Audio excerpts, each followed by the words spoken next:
Young people in Scotland are inclined to warm to the SNP. Nicola Sturgeon never tires of telling us. This is handy, because they will be spending the rest of their lives paying off the First Minister's cash for votes. Election manifesto launched today. Long after Ms Sturgeon is pushing up the heather, Scotland's millennials will still be forking out for her vanity, her cynicism, and her mismanagement. Just do the sums. Pre-COVID Scotland's budget deficit was almost 9%. In the rest of the UK it was less than 3%. Post-COVID the 2021 figure for Scotland is predicted to hit 28% or more, compared to 17% for the rest of the UK, according to the Institute for Fiscal Studies. These figures should strike icy fear into anyone reading them, and perhaps the reasonable summation that a spot of belt tightening may be in order, but not Nicola. With the unhinged mindset of a Caledonian Jeremy Corbyn, today she unveiled a multi-billion-pound spending plan for Scotland which he said would be transformational for the NHS.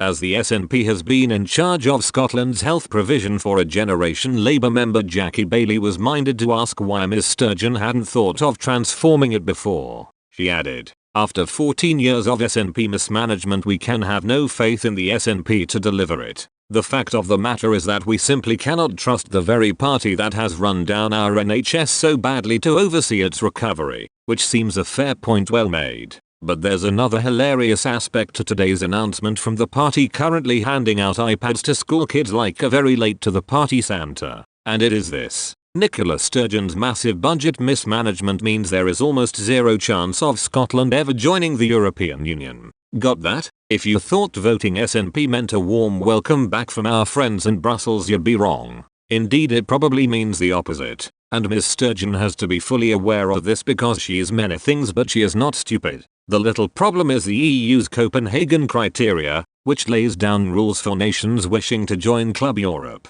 They insist on a budget deficit no higher than 3%, as Scotland's budget deficit is heading for 30%. And that was before this morning's manifesto announcements. Scotland will be lucky to afford a seat on the Eurostar, never mind a seat at the Brussels table. Yes, an exception was made in the case of Croatia, but a horrible and bloody war was factored in, and even then their deficit was only 5.3%. And Croatia was basically the EU's whipping boy until the deficit was reduced. Fancy that, SNP voters? In truth, it's hard to see why anyone in Scotland would really want to join the EU, because make no mistake, there would be a serfdom level in the pecking order. With a population of fewer than 5.5 million, the EU power brokers would view Scotland much as it does those other EU economic powerhouses Malta and Estonia. Then there's the currency nobody wants but the EU would insist on. In a recent survey only 18% of Scots wanted the euro, yet that is absolutely what they would be saddled with.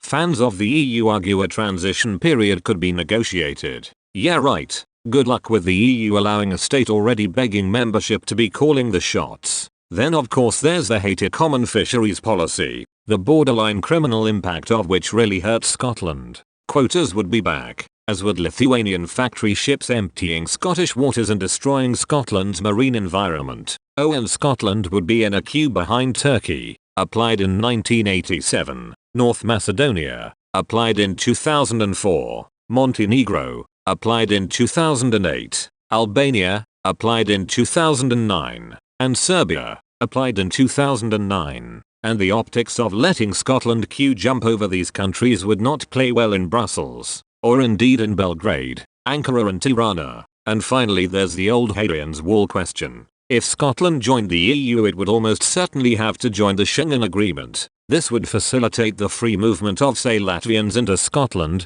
then down the A1 into England, Wales and Northern Ireland. So what would that necessitate? Barriers? Border checks? Passports? Visas? It doesn't bear thinking about. Fortunately today Nicola might well have avoided all this fuss anyways. Even she was honest enough to call the manifesto unashamedly optimistic. Yeah, think. Planning massive spending with no plans to pay for it other than that 3-letter word TUX? She went on to say, in this manifesto the SNP is setting out a serious program for serious times. I've found that sentence works much better if you substitute the word serious for bonkers.